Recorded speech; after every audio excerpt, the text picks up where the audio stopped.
सबको जय यीशु की। भाइयों बहनों, फिर एक बार हम सभी यहाँ पर एकत्रित हुए हैं कि हम सभी प्रभु का वचन को सुने।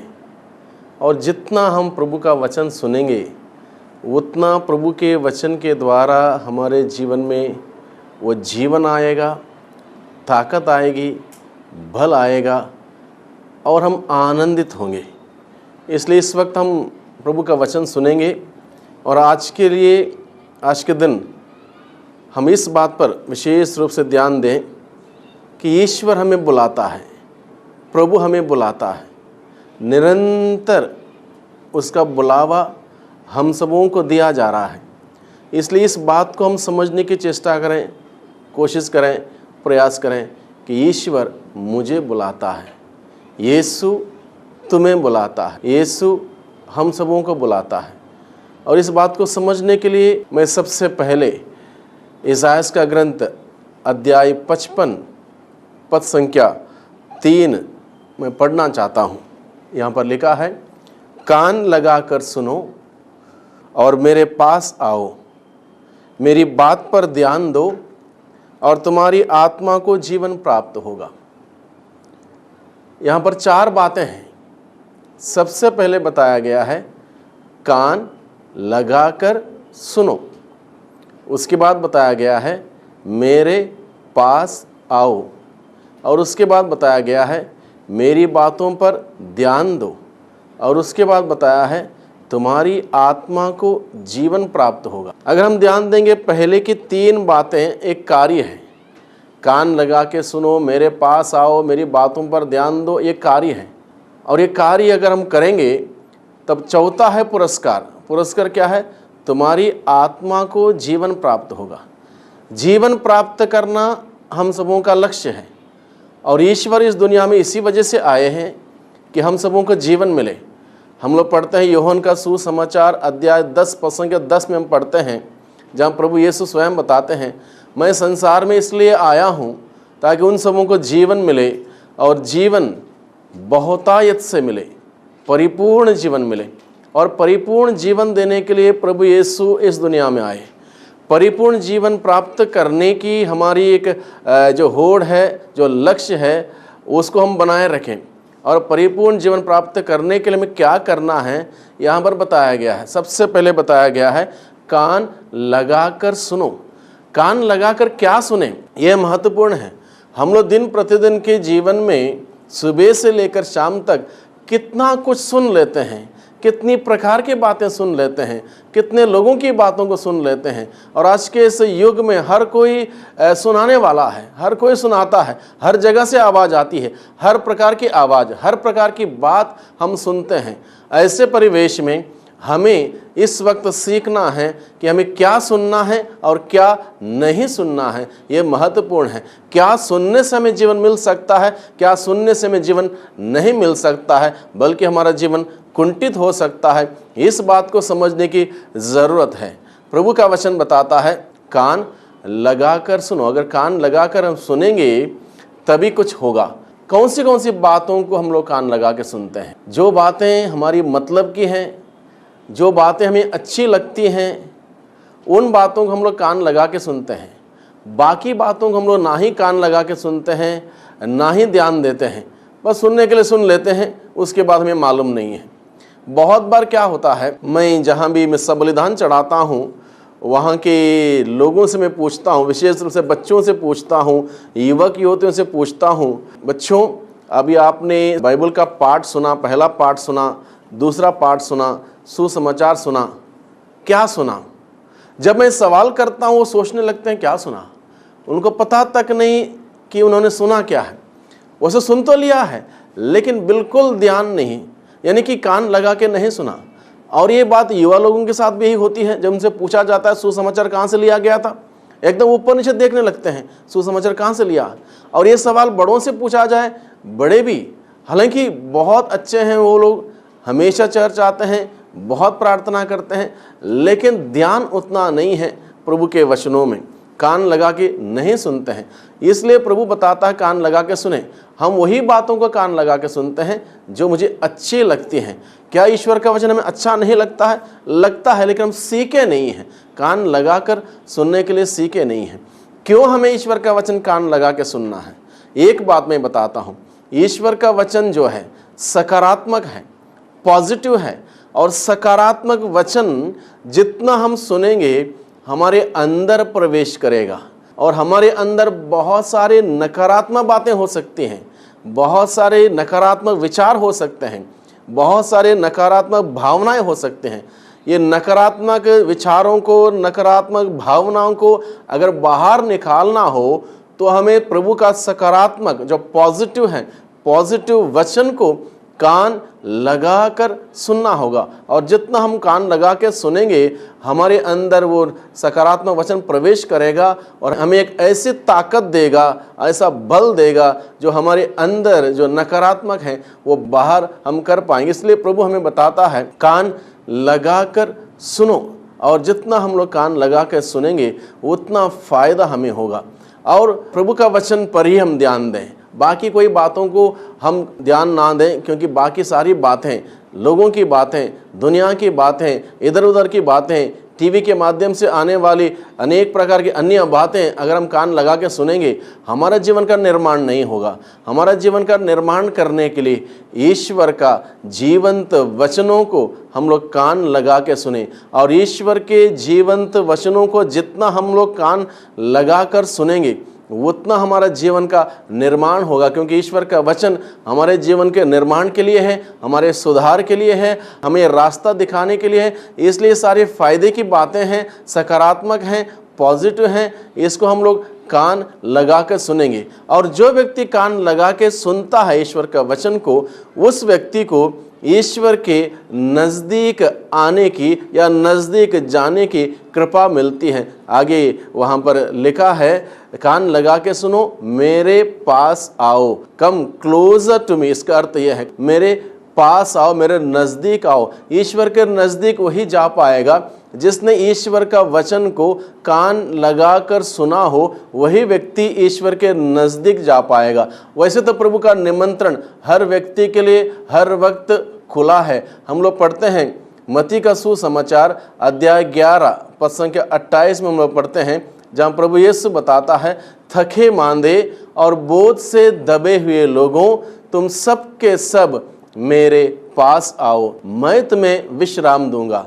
जब प्रभु हमें बुलाता है, हमसे कुछ लेने के लिए नहीं बुलाता है, हमें देने के लिए बुलाता है। वो हमें विश्राम देना चाहता है। हम थक चुके हैं, बहुत सारे बोझ से दबे हुए हैं, बहुत प्रकार की टेंशन हमारे अंदर है, बहुत प्रकार की प्रॉब्लम्स हमारे अंदर हैं, बहुत प्रकार से हम परेशान हैं, बहुत प्रकार से हम दुखी हैं, बहुत प्रकार से हम पीड़ित हैं। ऐसे लोगों को प्रभु खुला निमंत्रण देता है, तुम इधर उधर मत जाओ, कहीं से भी तुम्हें सांत्वना नहीं मिलेगी, कहीं से भी तुम्हें शांति नहीं मिलेगी, कहीं से भी तुम्हें विश्राम नहीं मिलेगा। तुमको विश्राम चाहिए, तुम्हारी बीमारी से चंगाई चाहिए, तुमको बंधनों से छुटकारा चाहिए, मेरे पास आओ, मैं तुम्हें विश्राम दूंगा। एक वादे के साथ प्रभु यीशु हमें बुलाता है, मेरे पास आओ, मैं तुम्हें विश्राम दूंगा। एक प्रमाण, एक सबूत के साथ प्रभु हमें बुलाता है, मेरे पास आओ, गारंटी के साथ मैं तुम्हें विश्राम दूंगा। ये इस प्रकार से प्रभु हमें बुलाता है, मैं तुम्हें विश्राम दूंगा।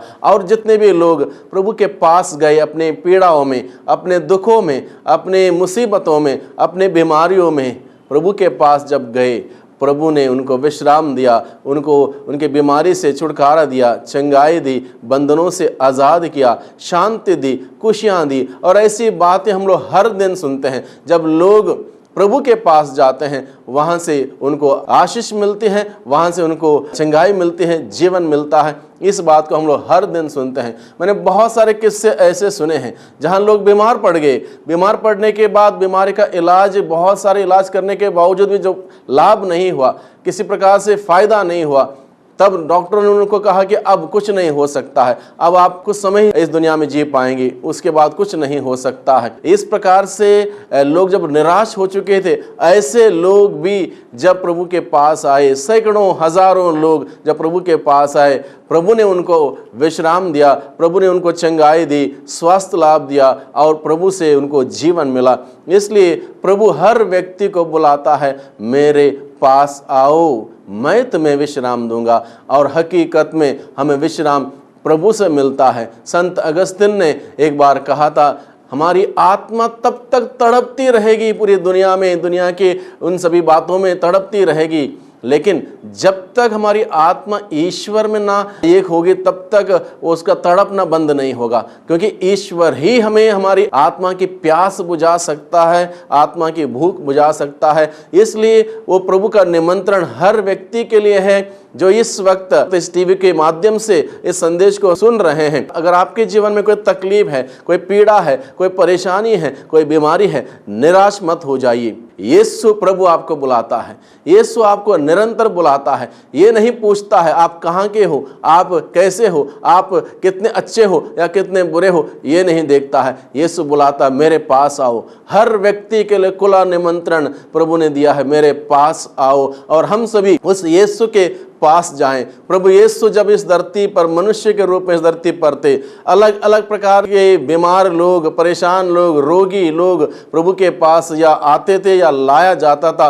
प्रभु के पास आते ही उन्हें जीवन मिलता था, चंगाई मिलती थी, वो आनंद और खुशियों से भर जाते थे। आज भी भाइयों बहनों, मैं आपसे कहता हूँ, प्रभु यीशु एकमात्र हमारा उद्धार करता है, एकमात्र हमारा मुक्तिदाता है। उस उद्धारकर्ता के पास हम जाएं, उस मुक्तिदाता के पास जाएं और उस प्रभु को आजमा के देखें, उसको परख करके देखें, उसको टेस्ट करके देखें कि वो कितना भला है, कितना अच्छा है, कितना दयालु है, कितना सहनशील है और निरंतर हर व्यक्ति को बुलाता है, मेरे पास आओ, मैं तुम्हें विश्राम दूंगा। और इस प्रकार से जब कान लगा के प्रभु का वचन हम सुनेंगे, प्रभु के पास जाने की हमें कृपा मिलेगी, हमें हिम्मत मिलेगी। हम लोग पढ़ते हैं याकूब के पत्र अध्याय 4 पद संख्या 8 में, वहां पर लिखा है, ईश्वर के पास जाएं और वह आपके पास आएगा। जब हम ईश्वर के पास जाने लगेंगे, ईश्वर स्वयं हमारे पास भागता हुआ आता है। मुझे एक उदाहरण याद आता है, लूकस का सुसमाचार अध्याय 19, जहां पर जक्कैयुस के बारे में बताया गया है। जक्कैयुस ने मान लो एक कदम लिया ईश्वर के पास जाने के लिए।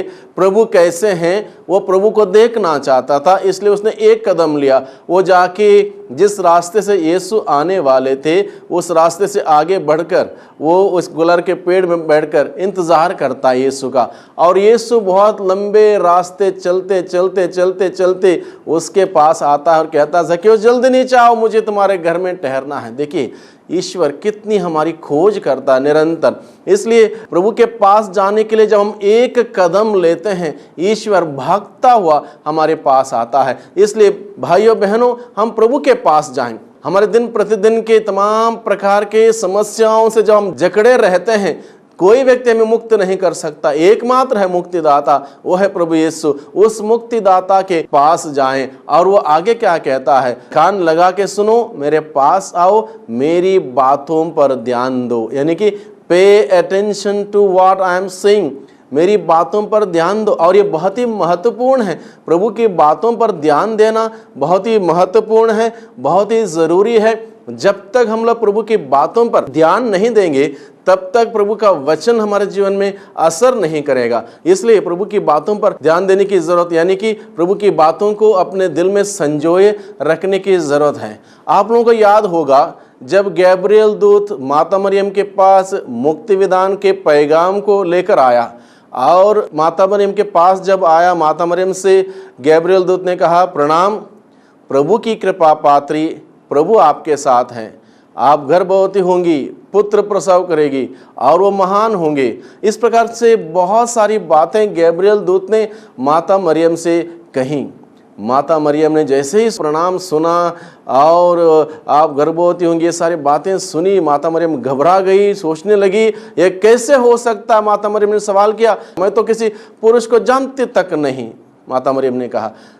तब स्वर्गदूत कहता है, सर्वोच्च की शक्ति की छाया आप पर पड़ेगी और जो कुछ भी होने वाला है ये पिता परमेश्वर के द्वारा, उसके आत्मा के द्वारा होने वाला है। जब माता मरियम को इतना ही समझ में आया, ये जो कुछ भी ये संदेश है ईश्वर के ओर से संदेश है, ईश्वर की योजना है, इसलिए माता मरियम को इस बात को समझ लिया, ये संदेश ईश्वर का है, पिता परमेश्वर का है, पिता परमेश्वर का संदेश मुक्ति विधान का संदेश है और ईश्वर माता मरियम से ये बात कह रहा है। इसलिए माता मरियम को बहुत सारी बातें समझ में नहीं आई, उसके बावजूद माता मरियम ने क्या कहा, मैं प्रभु की दासी हूँ, आपका कथन मुझ में पूरा हो। माता मरियम ने तुरंत अपने आप को समर्पित कर दिया, ईश्वर के हाथों में दे दिया, जैसा आप चाहते हैं वैसे मेरे जीवन में हो। इस प्रकार से हम देखते हैं माता मरियम ने अपने आप को समर्पित कर दिया, क्योंकि माता मरियम ने उस वचन को सुना। अब यहाँ पर देखिए माता मरियम ने उस वचन को कहाँ रखा। बाइबल बताता है माता मरियम ने उन सारी बातों को सुना और अपने दिल में संजोए रखा। She kept everything in her heart and she pondered over that. सब कुछ अपने दिल में रखा। क्यों माता मरियम ने सब कुछ अपने दिल में रखा? ध्यान देने की बात यह है, मेरी बातों पर ध्यान दो, यानी कि अपने दिल में संजोए रखो, अपने दिल में वचन को संजोए रखो। माता मरियम ने सब कुछ अपने दिल में संजोए रखा और उस पर मनन चिंतन करती रही। यह बहुत ही ज़रूरी है। क्या माता मरियम के पास दिमाग नहीं था? क्यों माता मरियम ने ईश्वर का वचन दिल में रखा? क्योंकि माता मरियम जानती थी केवल ईश्वर का वचन हमें दिल में रखना चाहिए, बाकी सारी बातों को दिमाग में रखनी चाहिए। दिमाग में रखी हुई बात हम लोग आसानी से भूल सकते हैं, दिल में रखी हुई बात हम लोग कभी नहीं भूल सकते हैं। मान लो किसी व्यक्ति के साथ कहीं पर कोई ऐसी कोई घटना हुई हो जहां पर आपको कुछ अपशब्द सुनने पड़े हो या आपको कोई सजा दी गई हो। मान लो स्कूल में, स्कूल के एक परिवेश में अगर हम देखा जाए, एक बच्चे को स्कूल में टीचर ने पनिशमेंट दिया, पनिशमेंट के साथ कुछ बातें बताई या ऐसा कुछ ह्यूमिलेट हुआ, उसको सिर झुकाना पड़ गया। वो बच्चा उन बातों को कहाँ रखता है? अपने दिल में रखता है, उसको भूलेगा नहीं। 10 साल के बाद भी उसको याद रहेगी बात, 20 साल के बाद भी याद रहेगी, 30 साल के बाद भी याद रहेगी। इस टीचर ने मुझे यहाँ पर पनिशमेंट दिया था, इस प्रकार से बोला था, उसको याद रहेगा, क्योंकि वो बातें उसके दिल में जाती हैं। और जो बातें दिल में जाती हैं इंसान कभी भूल नहीं सकता है। इसलिए ईश्वर का वचन हम अपने दिल रूपी खेत में बोएं। अगर दिल रूपी खेत में ईश्वर का वचन बोएंगे तब जाके वहाँ पर ईश्वर का वचन अंकुरित होगा। आने वाले दिनों में 30 गुना, 60 गुना, 100 गुना फल आएगा। इसलिए बहुत ही ज़रूरी है भाइयों बहनों, ईश्वर का वचन हम अपने दिल में संजोए रखें। इसलिए इसका अर्थ यह है, मेरी बातों पर ध्यान दो, pay attention to what I am saying, मेरी बातों पर ध्यान दो, अपने दिल में संजोए रखो माता मरियम के भांति, और उस पर दिन रात ईश्वर के वचन पर मनन चिंतन करो। आज के दिन में आज के युवा पीढ़ी, आज के बच्चे दिन रात बहुत सारी अन्य बातों में व्यस्त रहते हैं और जिसके वजह से उनका जीवन धीरे धीरे धीरे कुंठित हो जाता है। बहुत प्रकार की बुराइयों में फंस जाते हैं, बुराइयों के शिकार बन जाते हैं। इसलिए ऐसे परिवेश में बहुत ही ज़रूरी है बच्चों, युवक युवतियों, ईश्वर का वचन हमारा जीवन का निर्माण करेगा, उद्धार करेगा, सही रास्ते से हमें आगे बढ़ाएगा। इसलिए जितना हो सके हम ईश्वर का वचन कान लगाकर सुने, ईश्वर के नज़दीक जाएं, चर्च जाएं, प्रार्थना करें, मिस्सा बलिदान में भाग लें, आराधना में भाग लें। ईश्वर के वचन जो हम सुनेंगे उस दौरान उन वचनों को दिल में संजोए रखें, उस वचनों पर मनन चिंतन करें और आप देखिए स्वयं आपके जीवन में कैसे जीवन निखरता जाएगा, जीवन निखरता जाएगा, परिपूर्णता का जीवन मिल जाएगा। क्योंकि ईश्वर का वचन में ऐसी ताकत है, ऐसा बल है, वो हम सबों के अंदर की कमी कमजोरियों को दूर करने में सक्षम है। और इस प्रकार से हमारे कमी कमजोरियों को दूर करते हुए ईश्वर का वचन हम सबों को तंदुरुस्ती देगा, हम सबों को सकारात्मक बना देगा। किसी प्रकार से हमारी सोच गलत है, हमारे विचार गलत हैं, हमारी बातें गलत हैं, हमारे शब्द गलत हैं, हमारी भावनाएं गलत हैं, इन सबों को ईश्वर का वचन ठीक करेगा। क्योंकि ईश्वर का वचन जीवंत है, उस वचनों के द्वारा हमें जीवन जीवन मिलेगा। इसलिए इस संदेश को हम लोग ग्रहण करें। कान लगाकर सुनो, मेरे पास आओ,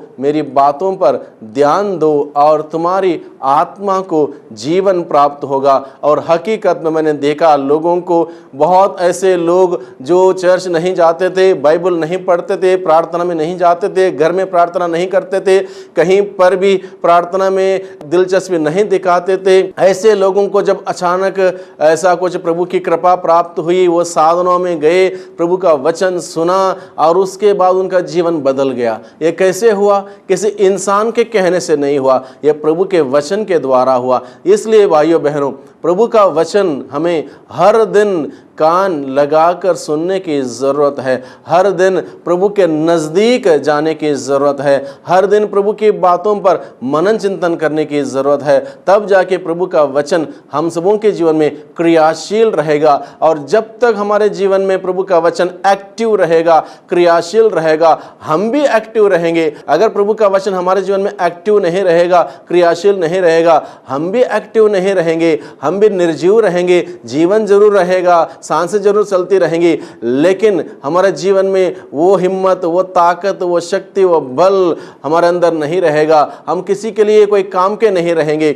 इसलिए प्रभु चाहता है कि हम प्रभु के नज़दीक रहें, और प्रभु के नज़दीक रहने के लिए प्रभु का वचन कान लगाकर सुनना ज़रूरी है। और जितना कान लगाकर सुनेंगे प्रभु का वचन, उतना ही हमें कृपा मिलेगी, शक्ति मिलेगी, सामर्थ्य मिलेगी प्रभु के नज़दीक जाने की, नज़दीक रहने की, नज़दीक जीने की। और जितना हम प्रभु के सानिध्य में रहेंगे, उतना हम प्रभु के वचनों पर मनन चिंतन करेंगे। अन्यथा दुनिया भर की बातें हमारे मन में आएंगी। आजकल बहुत सारे ऐसे पाप के दरवाजे खुले हैं, इंटरनेट के माध्यम से, व्हाट्सएप के माध्यम से, मोबाइल के माध्यम से दिन रात युवक युवतियां और बच्चे विशेष रूप से इसमें खोए हुए हैं। ऐसे परिवेश में जरूरी हो गया है भाइयों बहनों, इस बात को हम सभी समझें, इस बात से हम अवगत हों कि इतना हम किस खतरनाक दिशा में जा रहे हैं। ऐसे में प्रभु का वचन हमें बुलाता है, प्रभु अपने वचन के द्वारा बुलाता है और कहता है, मेरे पास आओ, तुम सबके सब मेरे पास आओ, मैं तुम्हें विश्राम दूंगा। तुम्हारी जो भी ख्वाहिश है मैं पूरा करूंगा, तुम्हारी जो भी इच्छा है मेरे पास आओ, मैं पूरा करूंगा। प्रभु हम सबों को बुलाता है। हम इसलिए हमारा ध्यान उस प्रभु पर केंद्रित करें, प्रभु के वचनों पर केंद्रित करें, प्रभु के वचन को कान लगा के सुने, प्रभु के नजदीक जाएं, प्रभु के वचनों पर मनन चिंतन करें, ताकि हम सबों को वो जीवन मिले और हम उस जीवन को प्राप्त करते हुए अपने जीवन में साकार हो सकते हैं, आगे बढ़ सकते हैं। इस प्रकार से वो प्रभु हम सबों की सहायता करेगा। इसलिए भाइयों बहनों, इस वक्त हम सभी प्रार्थना करेंगे। प्रभु का वचन हमें सुना है, वही वचन हम सबों का मार्गदर्शन करें, उस प्रभु से हम प्रार्थना करें। हे प्यारे प्रभु, हम लोगों ने आपका वचन सुना है, आपने अपने वचन में हमें कहा है, कान लगा के सुनो, मेरे पास आओ, मेरी बातों पर ध्यान दो और तुम्हारी आत्मा को जीवन प्राप्त होगा। हम विश्वास करते हैं आज का दिन जो वचन हमने सुना है, वो वचन हमें आपके नजदीक आने के लिए प्रेरित करेगा, आपके वचनों पर मनन चिंतन करने के लिए हमें सिखाएगा और इस प्रकार से हम सबों को जीवन प्राप्त होगा। यह दुआ हम करते हैं हमारा उद्धारकर्ता यीशु मसीह के नाम से, आमीन।